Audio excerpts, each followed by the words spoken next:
नमस्ते दोस्तों, कल्पना कीजिए आप गुलाम हैं, आपको बेचा जा सकता है। कोई भी व्यक्ति आपको आके मार सकता है या आपकी ज़मीन छीन ली जा सकती है।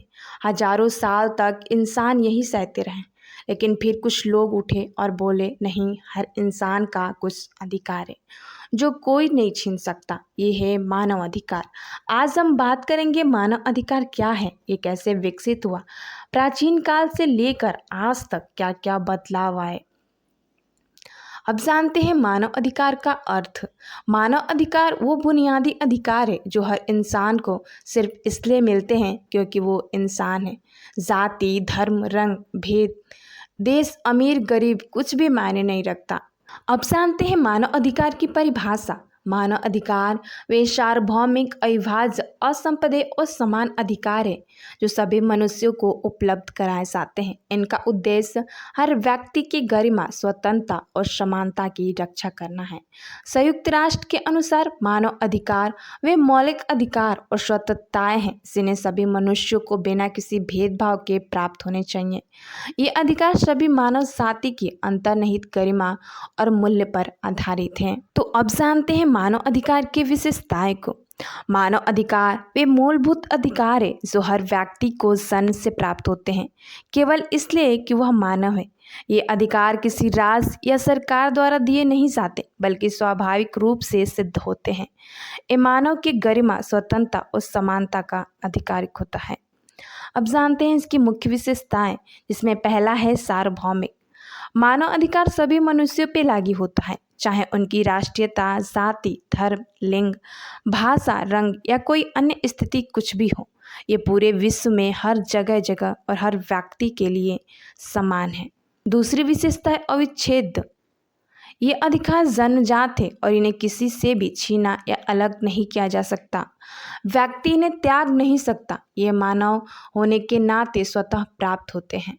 तीसरा है अविभाज्य, यानी सभी मानव अधिकार समान रूप से महत्वपूर्ण है। इन्हें अलग अलग या हिस्से में नहीं बांटा जा सकता। नागरिक, राजनीतिक, आर्थिक, सामाजिक और सांस्कृतिक अधिकार एक दूसरे से जुड़े हुए हैं। चौथा है विशेषता परस्पर संबंधित और परस्पर आश्रित। एक अधिकार का पूर्ण रूप से उपयोग दूसरे अधिकारों पर निर्भर करता है। उदाहरण के माध्यम से अगर हम जानें तो उदाहरण के लिए शिक्षा का अधिकार स्वास्थ्य और रोजगार के अधिकारों से जुड़ा है। एक के बिना दूसरा का पूर्ण आनंद नहीं लिया जा सकता। पांचवा है समान और गैर भेदभावपूर्ण। ये अधिकार सभी के लिए समान है और किसी भी प्रकार भेदभाव, जाति, लिंग, धर्म आदि के बिना उपलब्ध है। छठा है मौलिक और गरिमापूर्ण। ये अधिकार मानव की अंतर्निहित गरिमा को से निकलते हैं। ये जीवन को सार्थक बनाने के लिए आवश्यक है। सातवां है कानूनी संरक्षण योग्य। ये अंतर्राष्ट्रीय कानूनों जैसे संयुक्त राष्ट्र की सार्वभौमिक मानव अधिकार घोषणा 1948 और राष्ट्रीय संविधान संरक्षित होते हैं। राज्य इनकी रक्षा करने के लिए बाध्य हैं। अब जानते हैं मानव अधिकार के इतिहास के बारे में। मेसोपोटामिया, जो 4500 साल पहले सबसे पुराना लिखित कानून है, किंग हम्मुराबी का कोड 1750 ईसा पूर्व में। इसमें लिखा था कि अमीर गरीब सबके लिए कानून समान नहीं था, लेकिन फिर भी कुछ सुरक्षा उन्हें दी गई थी। अगर हम फैक्ट के माध्यम से जानें तो जैसे कोई डॉक्टर ऑपरेशन में मरीज को मार देता तो उसे डॉक्टर के हाथ काट लिए जाते थे।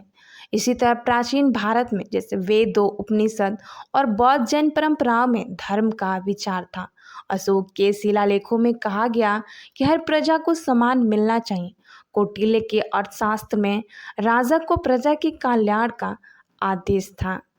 प्राचीन ग्रीस और रोम में एथेंस में लोकतंत्र की शुरुआत हुई, लेकिन केवल पुरुष और नागरिकों के लिए ही था। रोमन कानून में प्राकृतिक कानून का विचार कि कुछ अधिकार प्रकृति से मिले हैं बल्कि राजा से नहीं। अगर हम किसी फैक्ट के अनुसार देखें तो रोमन दार्शनिक सिसरो ने कहा था कि एक ही कानून पूरे ब्रह्मांड में है जो सही और गलत तय करता है।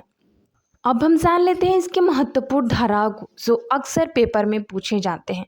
मानव अधिकारों का सबसे महत्वपूर्ण दस्तावेज है universal declaration of human rights, जो 10 दिसंबर 1948 को संयुक्त राष्ट्र ने पास किया। इसमें कुल 30 धाराएं हैं। अगर हम इसके टॉपिक वाइज इसको देखें तो पहला टॉपिक है बुनियादी का सिद्धांत। धारा 1 और धारा 2 के अनुसार सभी मनुष्य स्वतंत्र और बराबर पैदा होते हैं, उन्हें समान और अधिकार मिलने चाहिए। जाति, रंग, लिंग, धर्म, भाषा, अमीरी, गरीबी कुछ भी फर्क नहीं पड़ता, सबको समान अधिकार है। दूसरा टॉपिक है जीवन और व्यक्तिगत स्वतंत्रता से जुड़ी धाराएं, जो सबसे महत्वपूर्ण है। धारा 3 हर व्यक्ति को जीवन, स्वतंत्रता और सुरक्षा का अधिकार है। धारा 4 में बताया गया है कि गुलामी पूरी तरह प्रतिबंधित है, किसी को भी गुलाम नहीं बनाया जा सकता। धारा 5 में बताया गया है कि यातना नहीं दी जा सकती, न क्रूर सजा दी जा सकती है किसी व्यक्ति को। धारा 9 में बताया गया है कि किसी को भी बिना वजह गिरफ्तार नहीं किया जा सकता। धारा 10 और 11 के अनुसार हर व्यक्ति को न्याय मिलना चाहिए, उचित मुकदमा, वकील की मदद और निर्दोष साबित होने तक बेगुनाह माना जाना चाहिए। तीसरा टॉपिक है समानता और कानून से जुड़ी धाराएं। धारा 7 में बताया गया है कि कानून के सामने सब बराबर हैं, भेदभाव उनसे नहीं हो सकता। धारा 8 के अनुसार अगर किसी के अधिकार छीने जाए तो अदालत में मदद मिलनी चाहिए। चौथा टॉपिक है सोचने, बोलने और धर्म की आज़ादी। धारा 18 बताती है कि विचार और धर्म की आज़ादी, आप अपना धर्म चुन सकते हैं, बदल सकते हैं या कोई धर्म न मान सकते हैं। धारा 19 में बताया गया है कि अभिव्यक्ति की स्वतंत्रता यानी बोलने, लिखने, प्रेस की आज़ादी, जानकारी इकट्ठा करने और फैलाने का अधिकार है। पांचवा टॉपिक है आवाजाही और रहने का अधिकार। धारा 13 देश के अंदर कहीं भी घूमने, रहने और देश छोड़ जाने का अधिकार है। धारा 14 शरण का अधिकार, अगर किसी देश में उत्पीड़न हो तो दूसरे देश में शरण ले सकते हैं। छठा टॉपिक है सामाजिक, आर्थिक और सांस्कृतिक अधिकार। धारा 21 मतदान और सरकार चुनने का अधिकार लोकतंत्र का आधार है। धारा 23 काम का अधिकार, उचित वेतन, बराबर काम के लिए बराबर वेतन और यूनियन बनाने का अधिकार। धारा 24 काम के बाद आराम और छुट्टी का अधिकार। धारा 25 स्वास्थ्य, भोजन, कपड़ा, घर और सामाजिक सुरक्षा का अधिकार। धारा 26 शिक्षा का अधिकार, प्राथमिक शिक्षा मुफ्त होनी चाहिए।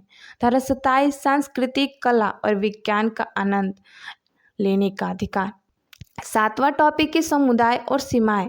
धारा 29 हर व्यक्ति का कर्तव्य है दूसरे के अधिकारों का सम्मान करना, समाज के हित में काम करना। धारा 30 इन अधिकारों का गलत इस्तेमाल नहीं किया जा सकता, जैसे किसी को नुकसान पहुंचाने के लिए इनका उपयोग नहीं हो सकता। इसके बहुत सी धाराएं भारतीय संविधान से मिलती जुलती हैं।